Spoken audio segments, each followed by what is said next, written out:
Welcome to the new podcast, In the Garden with Susan. I'm your host, Susan Ladner. I will aim to bring you top quality information on how to save open pollinated seeds, grow a garden, and preserve what you grow.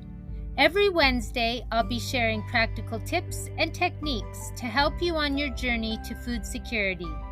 Join me as I preserve the abundance of produce that my garden provides. Learn new ways of putting food away for the winter and some old ways that are from another century. You can find this podcast on Shopify and at my website. Come on, let's go wander down to the garden and awaken the dreams, history, and love that is held inside every seed.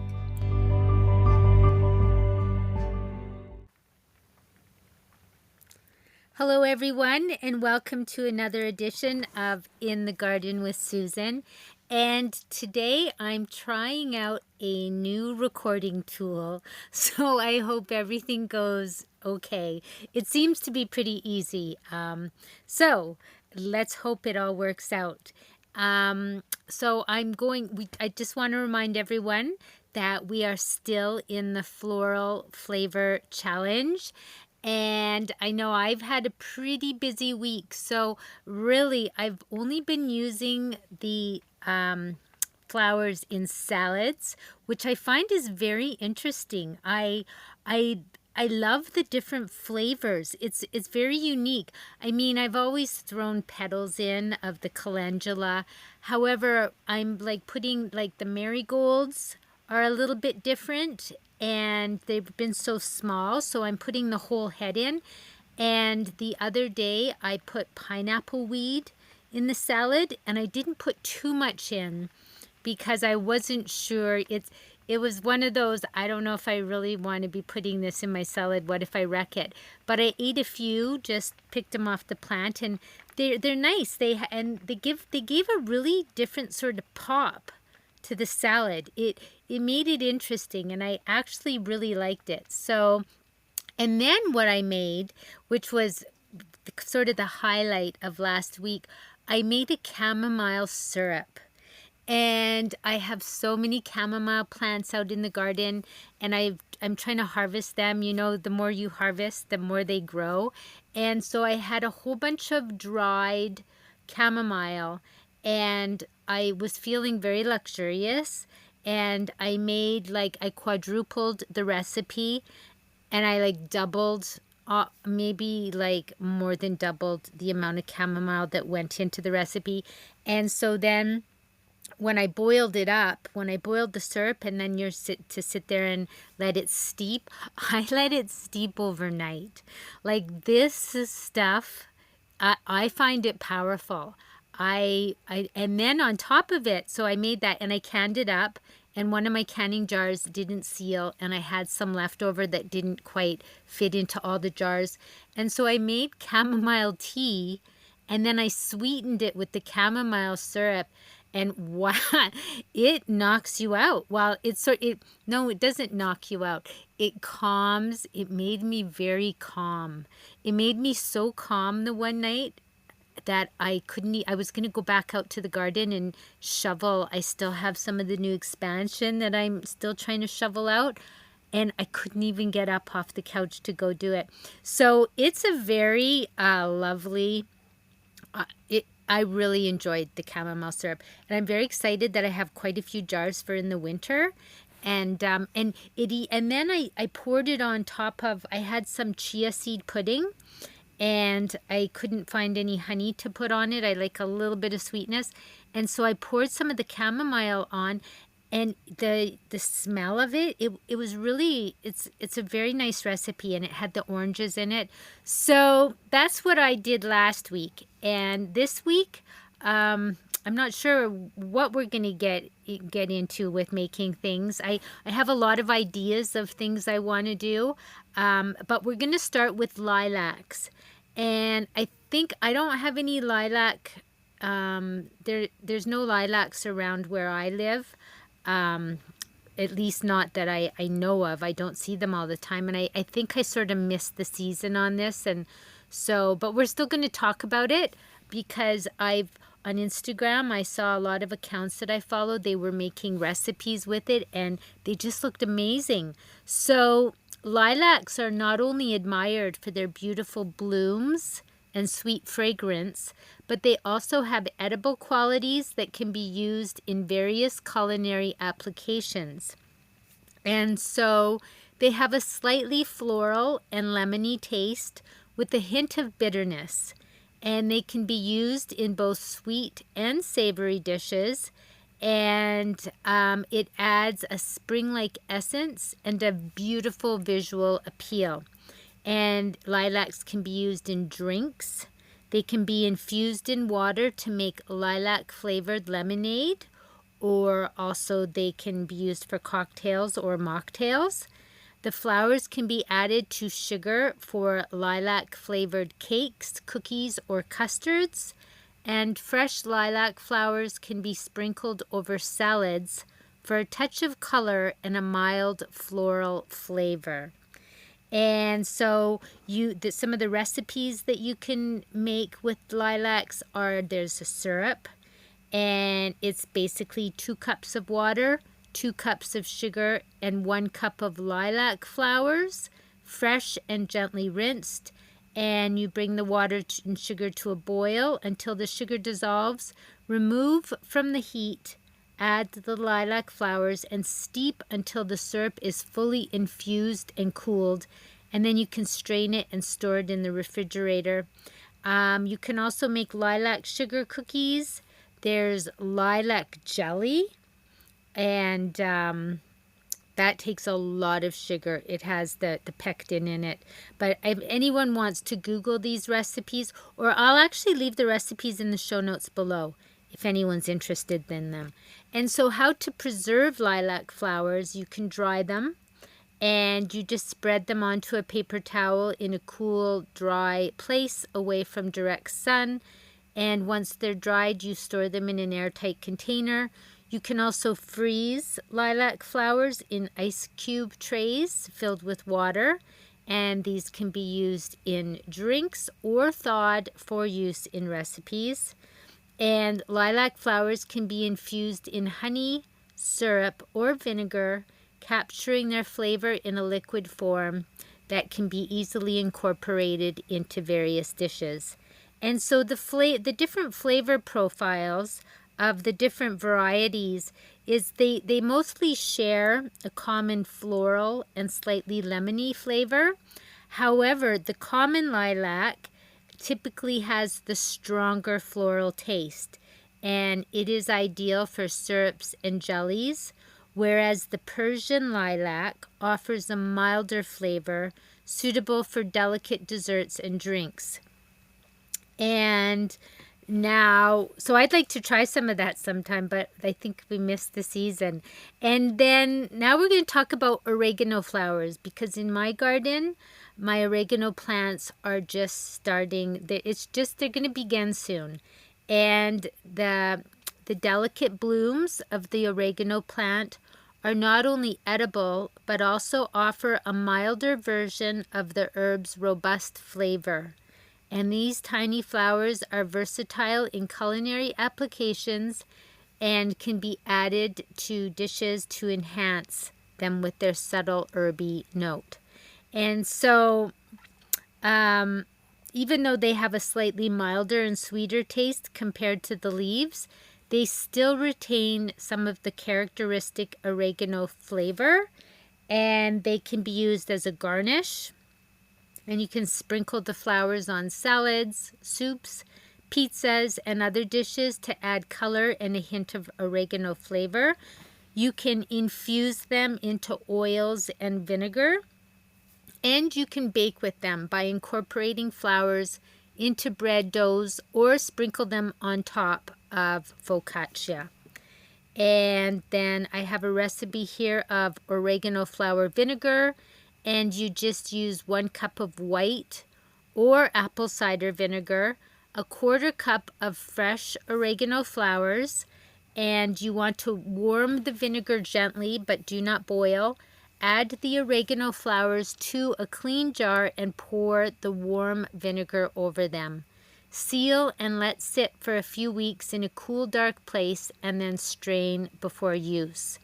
You can also make oregano flower butter by taking softened butter and adding a tablespoon of fresh oregano flowers finely chopped, 1 clove of garlic, and salt to taste. And you mix all these ingredients thoroughly and then roll into a log using parchment paper, twist the ends, and refrigerate until firm. And then you can slice and serve however you like. And then there's herbed oregano flower focaccia. And you take the basic focaccia dough, olive oil, coarse salt, and 2 tablespoons of fresh oregano flour. And you prepare the dough as you do. Press it into a baking tray, and then you will sprinkle it with olive oil and salt and the oregano flowers, and then bake as directed. So to preserve them, you can dry them. And we've talked a lot about how to dry herbs. It's the exact same way.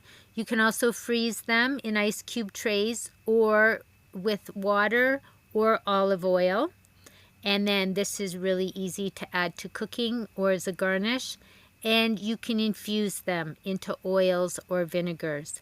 And so the different flavor profiles is that the Greek oregano is known for its strong flavor, and the flowers are similarly potent and perfect for bold culinary uses.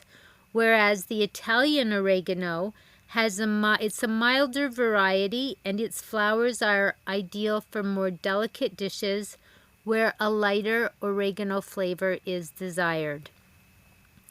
And now in my garden, as I've been looking around at what's blooming and what could I eat, what can I make with some of these blooms, I have 2 different kinds of sweet alyssum that has been blooming for a little while here.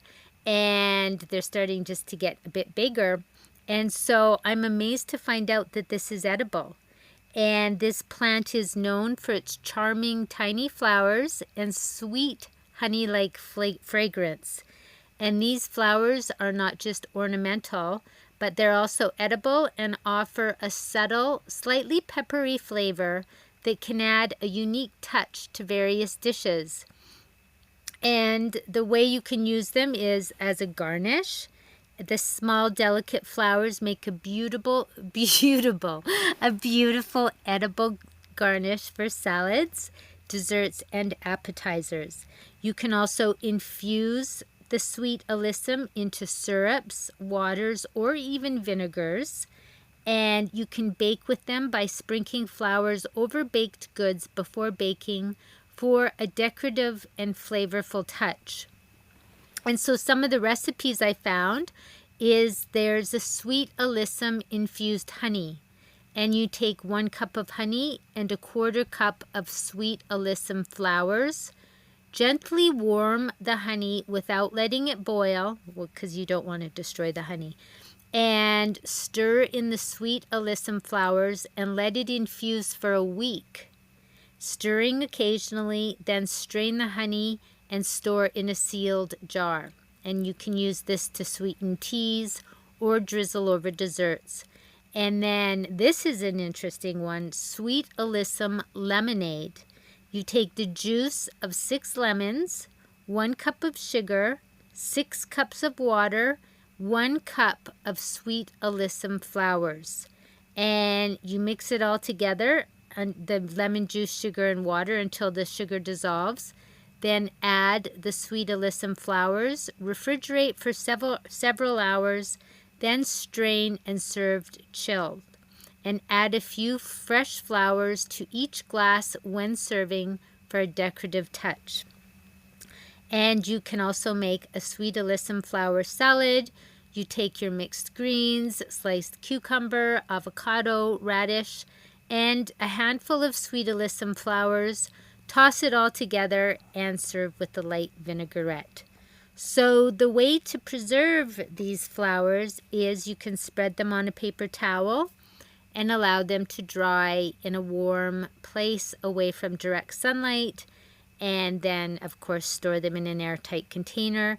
And you can also freeze them in ice cube trays filled with water. And so the different flavor profiles, while all the varieties have a mild peppery taste, the white sweet alyssum tends to have a milder flavor, making it ideal for delicate dishes or as a garnish, whereas the purple and pink sweet alyssum have slightly more pronounced flavor, and they are better for infusions and as flavor accents in salads and dressings. So there we go. And now elderflowers. I love this. I wish I had some elderflowers around trees or around here, because I just love the elderflower trees. But the elderflowers are sourced from the elderberry plant, and they are renowned for their delicate floral aroma and subtle sweet flavor. And these blossoms are a popular ingredient in various culinary applications, particularly used in European cuisine. And just a side note, if you do have an flower tree around, or an elderberry plant, you don't want to go and harvest a lot of the flowers off it, because the elderberries are such a important medicinal for herbal medicines in the fall, and everything you can do with the elderberries. So this flower is celebrated for its distinct, slightly sweet and floral taste, and it's often described as having notes of lychee, pear, and citrus. And they are primarily used to impart flavor in drinks and desserts. And so you have your drinks, you have your desserts, and it's a very popular thing to make is elderflower syrup. And one of the recipes is elderflower cordial. I'll leave these recipes in the show notes below. You can also make elderflower tea by taking 4 to 5 elderflower heads, a liter of boiling water, and place them in the teapot or jug. Pour the boiling water over and let it steep for 5 to 10 minutes. And you can serve this strained and hot or chilled with ice. You can also make elderflower and lemon cake. I'll put that recipe down below. And so for preserving them, you can hang the elderflower heads upside down in a dry, airy place. And then you can also freeze them in ice cube trays with water, and you can infuse them into syrups or oils. And the different flavor profiles is the black elder is the most commonly used variety for culinary purposes, and it's known for its sweet and floral flavor. And then there's the American elder, and it has a slightly different floral intensity, and it can be used also in recipes calling for the elderflower. So that is a really highly valued flower, and it's very versatile. And yeah, so there we go. And now this one I'm excited about, because I have a massive Bee Balm plant down in garden number 1. And this guy, he's big, and he gets lots of flowers on it. And so the Bee Balm, Monarda, it's from the mint family. And so it's cherished for its vibrant flowers and aromatic, flavorful leaves. And some of the different the key varieties of Bee Balm, there's the red Bee Balm, and that has a strong minty flavor, and it is ideal for teas, herbal dishes, and as a flavor enhancer in various recipes. And then there's the wild bergamot or lavender Bee Balm, and this has an oregano-like flavor, and it's suitable for savory dishes, and it works well in sauces, dressings, and savory baked goods. And then there's the lemon Bee Balm, and this has a strong citrus scent with a gentle mint undertone. and it's perfect for adding lemony zest to teas, salads, baking, marinades, and dressings. And so basically that's what we can do with it. We can make tea with Bee Balm, use it in salads, put the fresh flowers as a garnish to add color and flavor, put them into baked goods, and also blend the flowers into sauces and dressings for a subtle hint of mint and citrus. And some of the recipes are Bee Balm Lemonade, and you can combine lemon juice, sugar, water, and Bee Balm flowers, refrigerate and strain before serving. You can make Bee Balm Jelly, and you use strongly steeped Bee Balm tea with sugar, lemon juice, and pectin, boil and jar. And I'm sure you should look up a recipe for that. That's all I have. It's a little too vague. And then this is an interesting one. Bee Balm Pesto. I'm just into the pestos lately. I made a lot of garlic scape pesto, and I've probably been eating way too much of it, but it's just so good. I put a lot in the freezer, but I'm ready to make some more because I'm just loving it. So and this is something I really want to try. You blend the Bee Balm leaves with olive oil, nuts, Parmesan, or if you're vegan, nutritional yeast, and garlic for a fresh spread. Like, I know that doesn't use the flowers, but interesting. I mean, I'm sure you could throw some in. And then for preserving, you can hang the bunches upside down in a dark, dry place and then store in an airtight container. You can freeze the flowers in ice cube trays with water, or you can soak flowers in oils or vinegars to create flavorful infusions. And basically, the flavor profile is hints of spice and mint, and some of them, like the white bergamot, it's less minty than the red or lemon varieties. And so there we have it. I think we're going to end it there.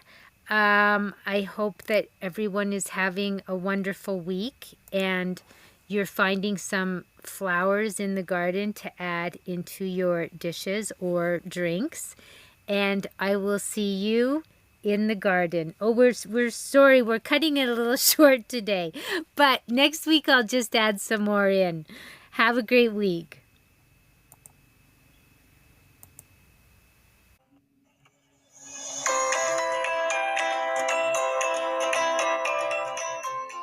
Thank you for joining me for this episode of In the Garden with Susan.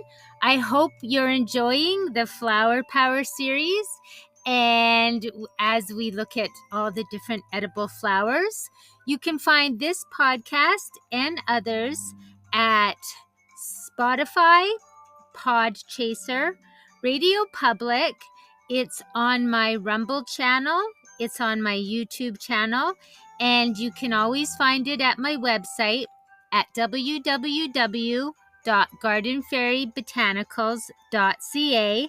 I look forward to chatting with you next week when we will continue on our journey through the edible flowers.